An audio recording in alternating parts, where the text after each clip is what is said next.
merci d'être avec nous chers téléspectateurs jaajëfal nañ leen heure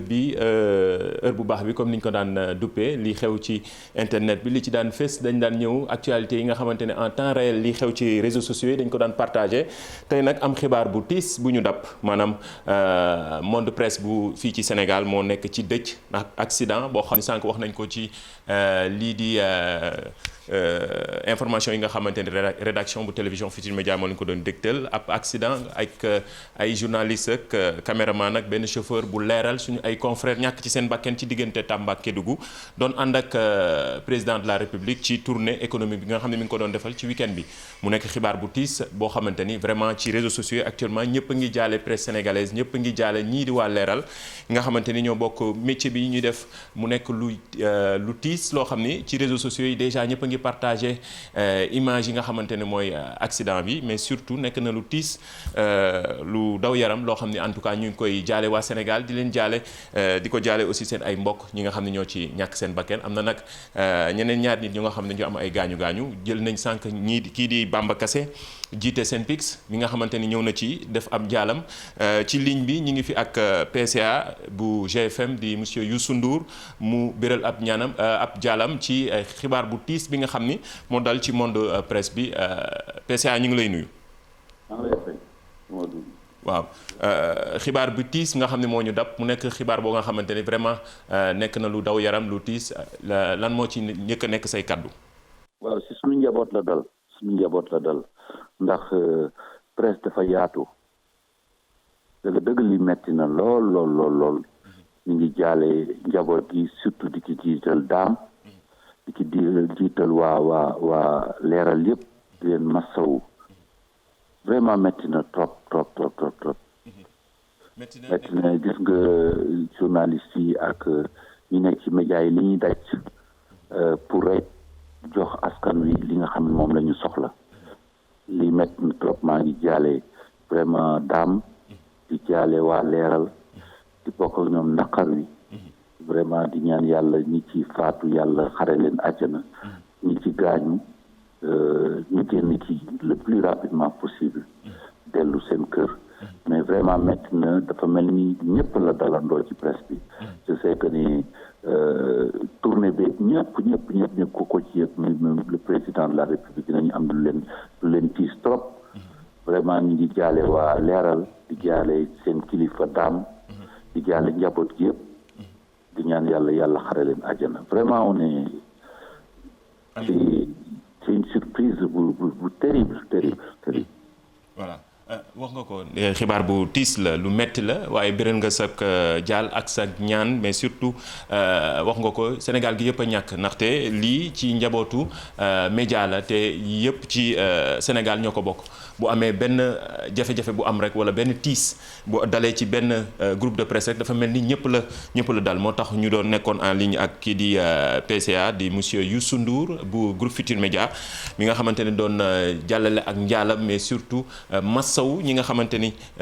seen njaboot ci ñu ci mbokk yi ñu ciy ñàkk seen bakkan mais ñi nga xamante ni am nañ ci ay gaañu-gaañu mu nekk xibaar bi nga xam ne dañ leen koy fàttali yéen téléspectateurs yu télévision Futurs Médias xibaar bu tiis la moo tax suñu émission li xew ci biir internet bi d'habitude dañ daan ñëw ak ay xibaar ak yi nga xam ne vidéo dañ daan partagé en temps réel yi jàll ci réseaux sociaux yi tey nag bi ñuy waajal émission bi rek ab xibaar bu tiis jàll ci réseaux sociaux yi déjà ñëpp a ngi koy partagé muy Facebook Twitter wala Instagram ñëpp a ngi partagé li nga xamante ni mooy xibaar bu tiis bi nga xam ne moo dal ci monde presse bi fii ci Sénégal di ab accident bu am ci diggante Tamba Kédougou suñu ay confrères yu doon liggéey fële ca leeral kenn kii di journaliste benn caméraman benn chauffeur juróom la ñu woon ci oto bi am na ñeneen ñaar ñu ci am ay gaañu-gaañu yeneen ñett yi ñàkk ci seen bakken mu nekk xibaar bu tiis boo xamante ni Sénégal gi yépp a ngi koy naqarlu jot nañ sànq kii di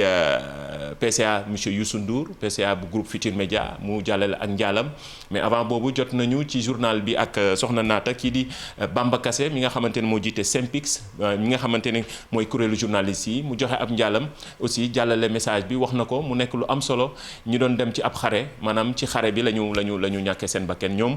suñu confrères yooyu di yëngatu fële ca leeral.net mu nekk ab xibaar bu xamante ni xibaar bu tiis la ni nañ ko nar a jàppoo ba ci kanam tey émission bi xam naa dañ koy soppi daal di koy jàll déjee suñu confrères yi nga xam ne ñoo ñàkk seen bakken ci accident boobu dox ci diggante Tambacounda ak Kédougou àndoon ak tournée bu président de la République bi nga xam ne ci week-end bi ñëw nañ ci tey presse bi yëpp ñëw nañ ci ak li wunde ak tournée boobu nga xamante ni amaloon na ko ci week-end bi ci bi ñuy ñibbisi nag ab l'accident bu doy waar daal di am ba ñetti ci suñu ay confrères daal di ci ñàkk seen bakkan di ab benn journaliste benn caméraman ak benn chauffeur ñàkk ci seen bakkan ñu ngi ci ligne bi ak Ibrahima Lissa Faye moom mi nga xamante ni moo jiite appel di kuréelu journaliste yi nga xamante ne ñoo nekk di site d'information yi nga xam ne ñooy partager toujours information yu wér te wóor yi muy appel Ibrahima Lissa Faye ñu ngi lay nuyu. maa ngi leen di fay. tey nag xibaar bu tiis dab ñu mu nekk xibaar bi nga xamante ni mën nañu wax ni monde presse bi fii ci Sénégal ñoo nekk ci dëj. waaw xibaar bu tiis moom wax dëgg fa yàlla xamuñu lu ñuy wax ak lu ñuy def xamuñu sax fu ñuy taxaw ndaxte dafa metti ñu dem liggéey ci biir kii bi ñetti nit ñàkk seen bakkan noonu mu nekk ay xale yu ndaw vraiment yoo xam te ne seen li nu war rek lañ doon def daal maanaam xam nga donc wax dëgg fa yàlla tiis métti na trop. merci na mu dal ci ñoo xamante ni yow daanaka yaa leen njaboote mën nañ ko waxee noonu ndaxte waa leeral ku leen xam-xam ni tamit ñoom ci mbirum xarala yeeg internet la ñuy gën di fésal wala yëngatu waaye donte léegi sax am na ab télévision boo xam ne mi ngi fésal ay programme waaw leeral moom appel la bokk ci membre fondateur yi sax la bokk et donc tiis bi nii moom ñoom seen wàllu bopp ñoom jànnaxe dañu xamuñu lu ñuy def ñun sax génne nañ communiqué léegi di wax maanaam di ñaawlu accident bi di jaale famille yi et puis fas yéene teew pour jàppale leen ci lépp loo xamante ne war na dina ci am mais surtout di ñaan président de la république di ñaan gouvernement bi ñi nga xam ne blessé nañ ci muy ñaari nit ñu gaaw leen évacuer Dakar ndax liñ ci war a mën a def ci ñu faj leen ñu mën a au moins sauver seen vie ñooñu noonu moo tax fi mu nekk nii ñu ngi jokkoo di jéem a xool naka la ñuy mën a def rapidement pour lijjanti mbir mi. jërëjëf mu nekkoon Ibrahima Lissa Faye mi nga xam ne moo jiitee appel maanaam kuréelu journaliste yi nga xamante ni aussi ñooy yëngatu ci mbirum site d'information yi mu nekkoon ab jaalam mais surtout message bi nga xam ne doon na ko def ngir fésal naqarlu xibaar bu tiis bi nga xamante ne tey moo dal ci monde presse bi fii ci Sénégal di fàttali ne ab l'accident la bu am ci diggante Tamba Kédougou ñu àndoon na cortège u président de la République ci tournée économie bi nga xam ne mi ngi ko doon amal ci week-end bi ñii di suñu ay confrères yu leeral doon dem di def seen liggéey tasum xibaar di jiitu d'habitude ci yenn lieux yi di gën a partager ndax xool bu baax naka la liggéey bi di ñongay foofu ci yoon bi la ñu defee ab l'accident ba benn ci journaliste benn caméraman ak benn chauffeur bu leeral point net ba daal di ci ñàkk bakkanam ci benn ñàkk seen bakkan ci benn accident bu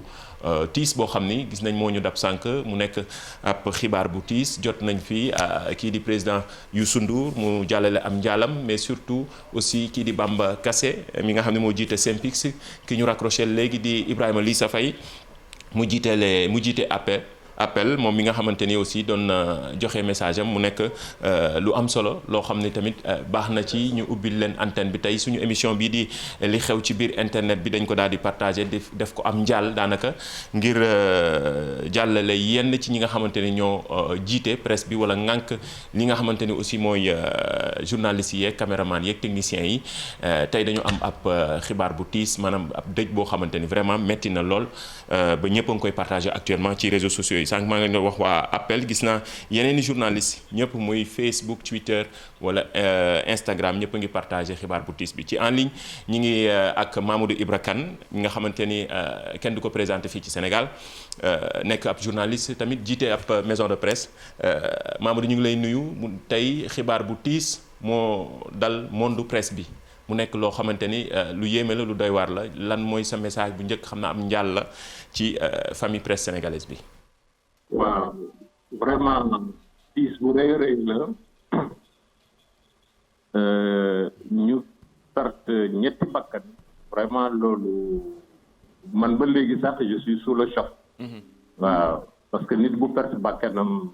ndax doon def liggéeyam vraiment lu tiis la maa ngi jaal famille yu journaliste bi caméraman bi ak chauffeur bi maa ngi jaal seen famille maa ngi jaal seen entreprise leeral di jaal seen njiit seen PDG Dame Dieng entreprise bu jeune la mais entreprise bu dynamique la vraiment nga gaañu au front vraiment lu tiis la si ñun c'est tiis la pour toute la profession bon xaw ma nag détail accident bi nu mu demee mais en tout cas dañ doon couvrir la tournée économique du président de la République donc réew mi yëpp amel nañ leen njukkal parce que nit bu def liggéeyam boo perte si bakkanam vraiment lu rëy a rëy la ñu ngi jaal toute la famille de la presse jaal journalistes yi yëpp jaal techniciens yëpp jaal chauffeurs yi nga xam ne ñoom ñooy nekk ak ñun chaque jour maanaam daal tey képp kuy liggéey ci entreprise de presse naqar bu rëy a rëy ñu ngi xaar nag ñu am ay information yu gën a précise yan condition la accident bi amee pour ëllëg ñu mën a ci am njàngat encore une fois di jaal leeral di jaal le PDG Dame Dieng ci tiis bu mag bi leen dal jërëjëf ci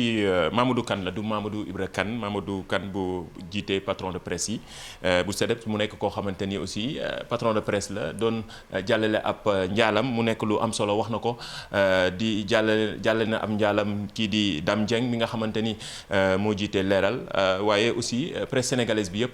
bi nga xamante ni actuellement moo nekk ci tiis mën nañu wax ni Sénégal gi yëpp nekk ci tiis di fàttali ne boo la ñuy doog a jot dañoo nekk ci tiis presse sénégalaise bi yëpp moo nekk ci tiis ndaxte ab l'accident bu am ci diggante Tamba ak Kédougou ba benn journaliste ak benn caméraman ak benn chauffeur bu yëngatu fële ca leeral ñoo ñàkk seen bakken yeneen ñaar am ci ay gaañu mu nekk xibaar bu tiis boo xamante ni tey suñu émission li xew ci biir internet bi dañ ko soppi daal di koy ubbi antenne bi jox patron de presse yi ak ñi nga xamante ni aussi ñooy ay kilifa fii ci réew mi ñu mën a intervenir maanaam joxe seen ay njaal mais surtout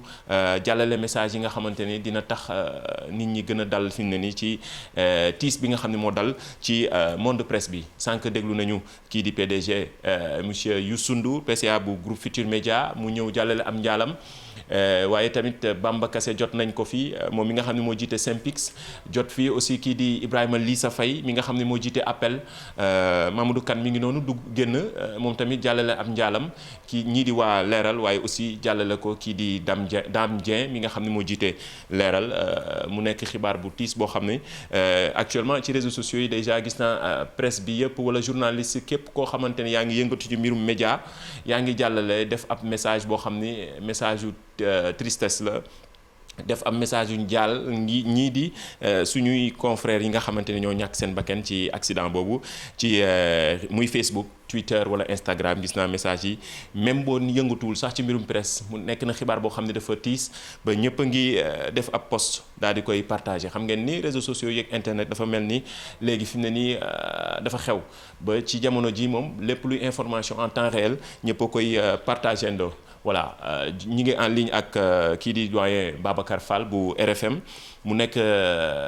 koo xamante ne duñ ko présenté journaliste Babacar Fall Babacar ñu ngi lay nuyu tey xibaar bu tiis dal monde presse bi mu nekk loo xamante ni vraiment xibaar bu tiis la rek loolu lañ ko mën a waxee lan moo nar a nekk sa message bu njëkk ci bi nga jotee xibaar bi. waaw moom koy doo xam sax looy wax parce que métti na fa métti jéggi dayoo. ndax waa leeral bokk nañ ci ñi gën a fës ci xeetu journaliste boobu ñuy def bu doon ay soldats dañoo dee ci toolu xare boo gisee image yu accident bi sa yaram day daw nga xam ni métti na ci ñoom ñi nga xam ne ñàkk nañ seen bakkan ak seen njaboot ak ñu doon liggéeyandool waxtu wi xaw ma nu ñuy def ñoom wax dëgg yàlla ñun ñëpp ñu ngi koy tiislu di leen ñaanal.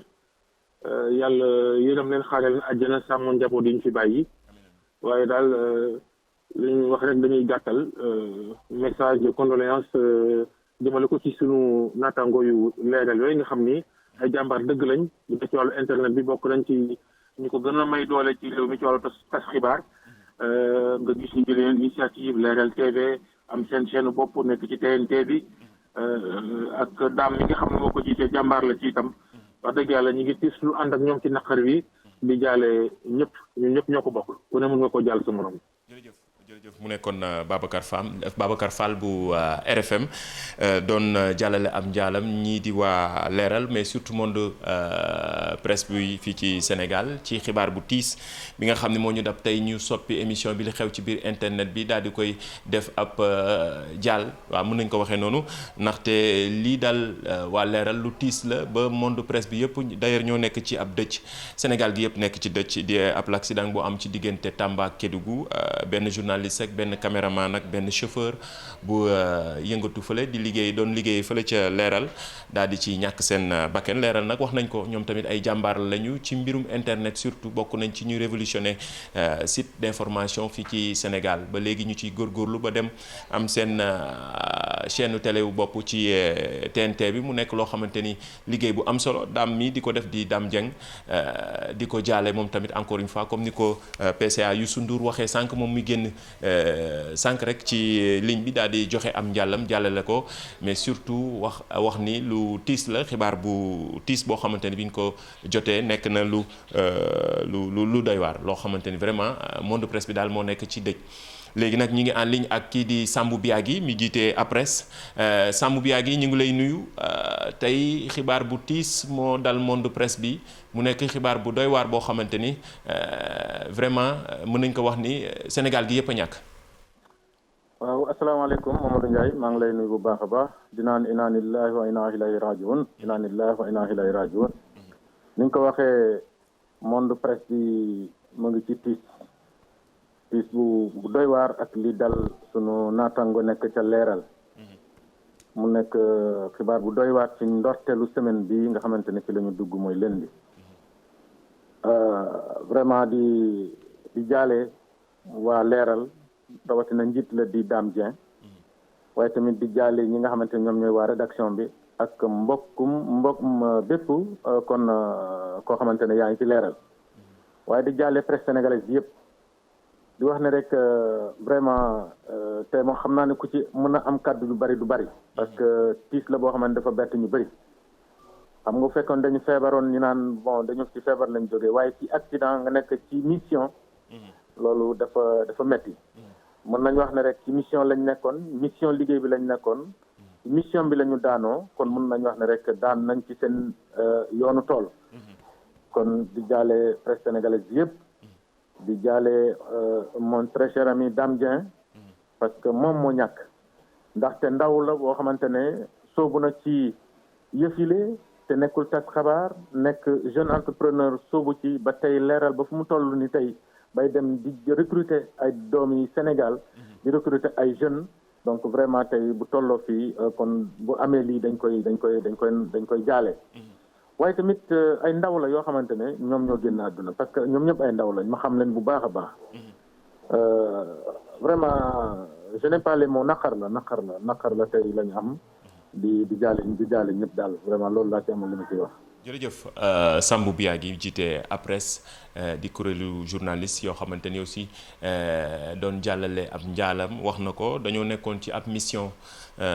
ci yoonu xare bi la ñu ñàkkee seen bakken mu nekk xibaar bu tiis boo xamante ni monde presse bi yëpp ñoo ñàkk ci ñetti ñii nga xamante ni ña nga doon liggéeyee fële ca Leeral waa Leeral ñàkk waaye presse bi yëpp a ñàkk Sénégal gi yëpp a ñàkk ndaxte ci mission lañ nekkoon comme ni ko Sambou Biagui waxee di suñu confrère ci ñi nga xamante ni ñoo ñàkk seen bakkan ci accident boobu amoon ci diggante Tamba ak Kédougou ci doon accompagner président de la République ci tournée économie bi nga xam ne mi ngi ko doon amal ci week-end bi mu nekk xibaar bu tiis boo xamante ni mën nañu wax ni Sénégal gi yëpp a ñàkk mais képp koo xamante ni yaa ngi yëngatu wala nga jiite kuréelu journalistes yi yeeg ñi nga xamante ni ñoo yëngatu ci wàllu média ñi ngi en ligne ak kii di Babacar Diagne bu CNRA Babacar ñu ngi lay nuyu bu baax xibaar bi nag ñoo ko déggandoo nekk na xibaar bu tiis. waaw Mamadou maa ngi lay fay dëgg-dëgg xibaar bi métti na lool ni ko Babacar Fall waxe sànq Dame Dieng xale bu jàmbaar la wax dëgg yàlla maanaam ci seede yu bari mën a def xale bu jàmbaar la ci ni muy def ni muy yëngoo yëpp ci biir métier bi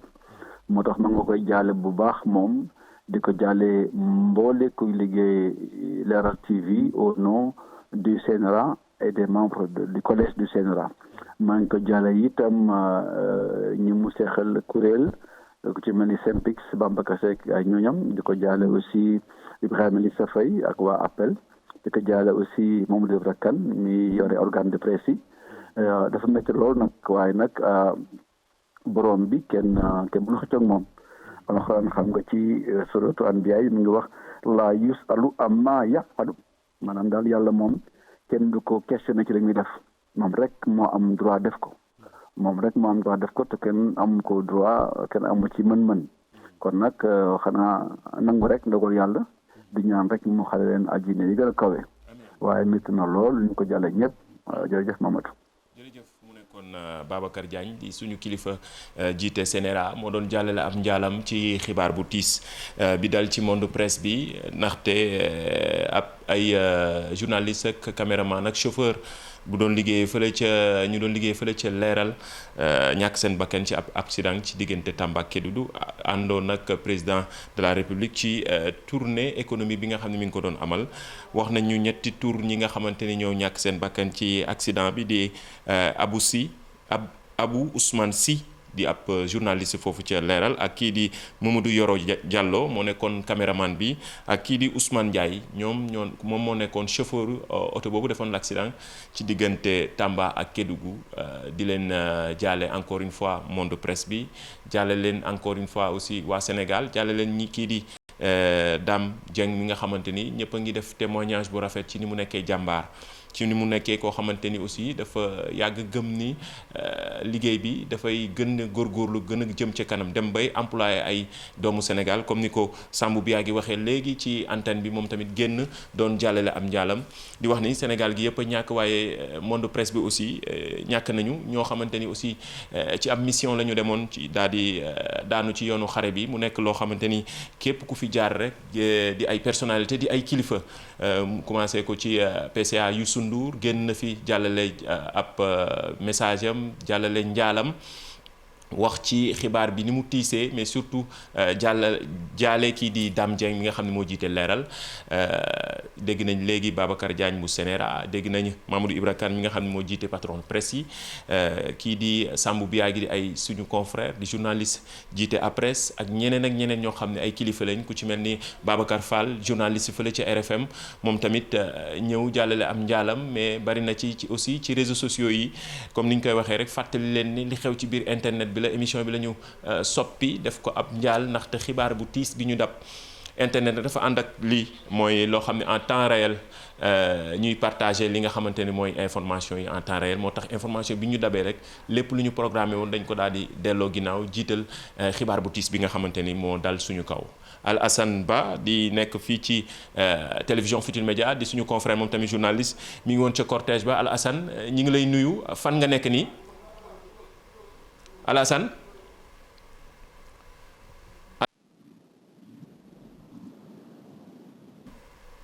allo. Mamadou. ñu ngi lay nuyu Alassane yaa ngi woon ci tournée économique bu président de la République bi actuellement fan nga nekk nii ak xibaar bi nga ko yégee naka la situation bi demee foofu.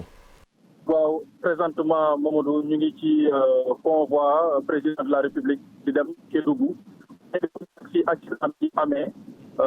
sànq bi mu amee lañu ko xabaar ñi ma ko xabaar nag suñu naata di sax ñu dem jàppale ñi nga xamante ñoom ñooy suñu naataango yi def chaque mu doon loo xamante nag lu métti lool ndax ci saa si dañu yëgal ni rek ñett ci ñoom jot nañ ñàkk seen bakkan ñaar ñi amee ay gaañu oto bi biñ ma envoyé photo bi boo xoolee oto bi rek tonneau bi mu def nekk na loo xamante ni choc bu métti la mu doon nag xibaar bu tiis lool boo xamante ni ñu ngi doon loo xamante ni vraiment tâche bu méttee métti la ci tournée bi ndax ñun fan yi yëpp ñoo nekkoon ak reporter yooyu noonu di leen di saafonte ñun ñëpp démb rek daaka ba moo mujj démb si guddi rek ñoo nekkoon ca daaka ba ba tey ji ñu xabaar ñu ko mu doon loo xamante ne métti na lool ñu ngi ni nag ci convoi président de la république ñu ngi dem sûrement chef de l'État Macky Sall mun na taxaw nga xamante ni foofu la accident bi amee ngir xool exactement dégg yi ndax xabaar yu mujj yi ñu jotoon sapeur mu ngi doon dem pour jéem a jël li nga xamante ni ñoom ñooy néew yi waaye itam wàllu ñi nga xam ne ñoom ñoo jot a gaañu ci accident boobule ndax secours yi njëkk yi ci xabaar mooy ñi faree ci dëkk boobu noonu di Jalan waaye itam ñi nga xamante ni ñoom ñooy agent eaux et forêts xam ndax xam nga ci parc bi la ci parc bi la nekk donc mu doon loo xamante ni jamono ji ni moom la ñuy dund fii nii ci yoonu Kédougou bi ñu ngi xaar nag njiitu réew mi président Macky Sall sûrement mu taxaw moom tamit nemmeeku li nga xamante ni xew na ndax ca Kédougou sànq rek léegi nii balaa ngeen ñuy woo moo nekk débat bi foofu moo nekk waxtaan bi foofu ñu bëri ñu ngi metti lu li nga xamante ni xew na fii foofu la ca Kédougou ñoom tamit seen xel dalul ba tax na sax jamono ji nii ñoom ñëpp maanaam triste la ñu def ndax li nga xamante ni xew na dal ci suñu naataangoo yu Leeral TV di ñaan yàlla ñi nga xam ne ñoom ñoo jot a ñàkk seen bakkan yàlla xare leen àjjana ndax ay ndaw lañu ay ndaw yu dégur di muy Abou Ousmane ak ki nga xamante ni moom mooy Yero ndax démb rek ñun ñoo nekkoon di leen gis ni ñuy joxe dem ba jeex ci terrain bi mu doon loo xamante ni nag métti na lool waaye nag yàlla bu nammee dara kenn mënu ci dara waaye nag dañuy ñaan yàlla rek mu xare leen àjjana ci moomu. Amin Alassane. waaw yaa ngi dégg Alassane. waaw présentement fan la président nekk nii exactement. léegi bientôt ñu dugg Dialokoto. léegi bientôt ñu dugg presque soreetuñu ko. ñu ngi presque à 160 kilomètres Kédougou 159. presque ñu yegg Kédougou waaye xam nga moom du dem directement Kédougou ndax ci biir village yi dafa am ñoo xamante ni dañ koy teextuwaale et également daf koy taxaw saafonte ak ñi nga xamante ni ñoom ñooy ñi dëkkee ci localité yooyu noonu balaa muy romb ñu ngi ni di dugg Balakunda léegi nag bu ñu rombee Balakunda sûrement ñu demaat fi nga xamante ni moom mooy Dialokoto buñ ko rombee nag su boobaa nag ñu dem fi nga xamante ni moom mooy Kédougou. jërëjëf Alassane Ba nekk fii ci télévision Futurs Médias di ko jaal moom tamit mais surtout di ko encourager bu baax di la wax bon courage Alassane di la jaajëfal en tout cas ci liggéey bi mais surtout xibaar bu tiis bi nga xam ne moo leen dab ñooñu mais dab waa Sénégal gi yëpp ci ñett ci ñi nga xamante ni ñoo doon liggéey fële ca leeral.net daal di ci ñàkk seen bakkan ci ab l'accident ci diggante Tamba Kédougou mu nekk xibaar bu nga xamante ni monde presse bi yëpp lay triste loo wala tey ñëpp ci naqarlu loo xamante ni xibaar bu doy waar la mu dab ñu moo tax tey ñu soppi émission li xew ci biir internet bi daal di ubbi antenne bi ay kilifa daal di dugg daal di jàllale seen ay njaal mais mu nekk loo xamante ni vraiment monde presse bi yëpp la ñëpp a ko doon naqarlu tey xibaar bu tiis bi nga xamante ni moo dal suñu confrère yooyu di liggéeyee fële ca leeral di Abou Ousmane ak Abou Ousmane Sy moo nekk journaliste bi ak kii di Mamadou Yoro Diallo moom mi nga xamante ni moo nekkoon caméraman bi ak kii di Ousmane Ndiaye nekk chauffeur bi ñeneen ñaari nit ñi nga xam ne am nañ ci ay gaañu ña nga actuellement ñi jox xibaar nañu ña nga fële ca hôpital bu Kédougou fa lañ daal di yóbbu yàlla na yàlla fëgg seen bopp ñi nga xam ne ñoo ci ñàkk seen bakkan yàlla xaare leen àjjana woyofal suuf seen kaw may xolu muñ seen ay wayjur mu nekk loo xamante ni comme ni ko kilifa yi waxee ñi fi jot a jaar ñëpp président Youssou Ndour Sambou Biagui Babacar Fall Babacar Diagne bu Sénéra ñoom ñëpp xibaar bu tiis la mais surtout gën a encore une fois feddali suñu njaal kii di Dame Dieng mi nga xam ne moo jiite leeral ci noonu sax la ñuy tàggatoo daal leen di jox dig daje ba suba ci beneen numéro li xew ci biir internet bi xam naa ni lépp loo xam ni jëlee nañ leen ko fa comme ay xibaar ci accident boobu mais surtout yeneen information yoo xam ni déglu nañ léegi Alassane Ba mi nga xam ne mu ngi ci cortège bi moom tamit mais surtout information yi fa jógee dinañ ko daal di partager ak édition yi nga xam ni télévision Futurs Médias moo leen koy dégtal ci kanam may leen jox dig daje ba suba.